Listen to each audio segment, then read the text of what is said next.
All right, I've got my split screen going, and we're going to do some more note input today for the beret in A minor. We're going to input the bass clef, and we're going to do one new type of thing today, and that is something involving multiple voices.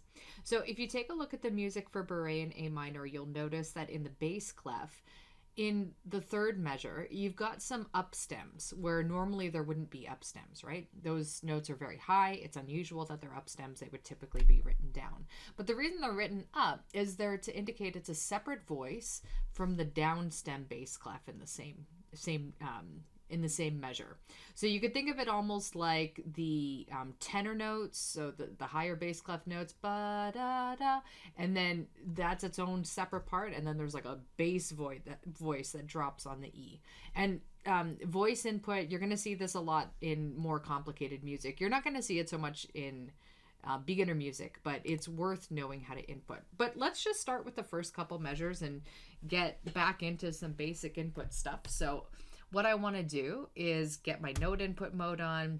I want a quarter rest, so I'm going to press a 0 because I'm already on the quarter rest setting. Now I have 4 for eighth notes. I've got, oh, too low, control up, A, G.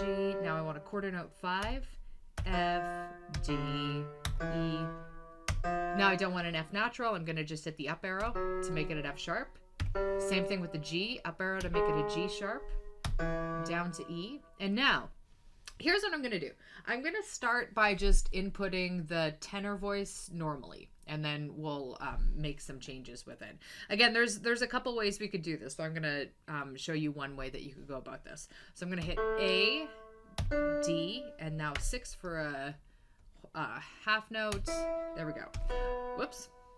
Control Z that. Okay, I'm going to highlight the notes that I just did. One thing that I can do is I'm just going to expand this. All right, so the thing I was just trying to check out here is I've got 2 voices as options. I've got voice number 1 on the top toolbar and voice number 2.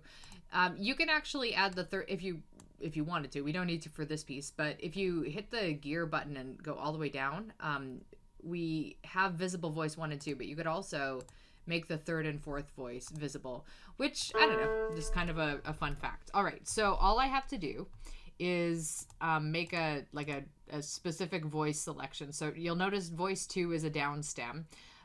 Voice 3, this is, whoa, there's a lot of weird rests. I'm gonna do voice 3 because it kind of works the same way as voice 1. I don't know. I always think of 3 and 4 as being bass clef, but voice 1 or 2 works just as well. Just, for my own kind of convention's sake, I like keeping voice 3 and 4 as bass clef voices. Now, I've got these annoying looking rests up here, and I don't want them. So I'm just going to hit the V button to make them invisible. So click them, hit V, and that'll just blank them out here. Okay, so there's another way to do what I just did, and it's using hotkeys. So I'm actually just going to backtrack everything. Oh, I guess I better re-input that E. There we go. Okay, so the other way you can do this is you can do Control Alt and then whatever voice you want, 1, 2, 3, or 4. So if I go Control Alt 3, it turns them all into voice 3. Now, another thing you can do is before you even get into the input stuff, you can change the voice before you even input. So I'm going to do Control Alt 3, and now I'm just automatically going to be inputting in voice 3. I could also do Control Alt 1 if you guys like the look of that better. I'm just going to get my window back to where it was before. This will probably do. There we go. Okay, so let's input this again. And for note input, I'm going to do Control Alt 1 to specify. Actually, I like 3, so I'm going to just stick there. A, D, whole note, so 6, E, there we go. Now, if I'm going to hit the backtrack button. Now I'm going to do Control Alt 4. This is going to allow me to input on the same measure as the fourth voice.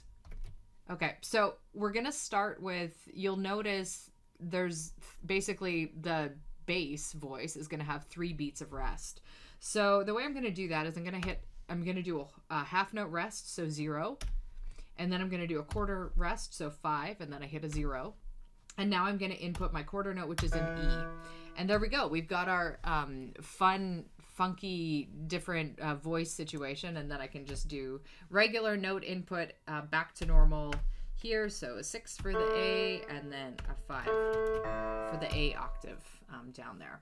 Now, all we have to do are add a few finishing touches. I think we just have a slur here, but I don't think there's anything else that we're missing from this. Here we go. Just wanted to make that rest invisible because it kind of looked ugly, and that disappeared on me. So we got our slur, and there we go. This is going to be where we end today's little exercise.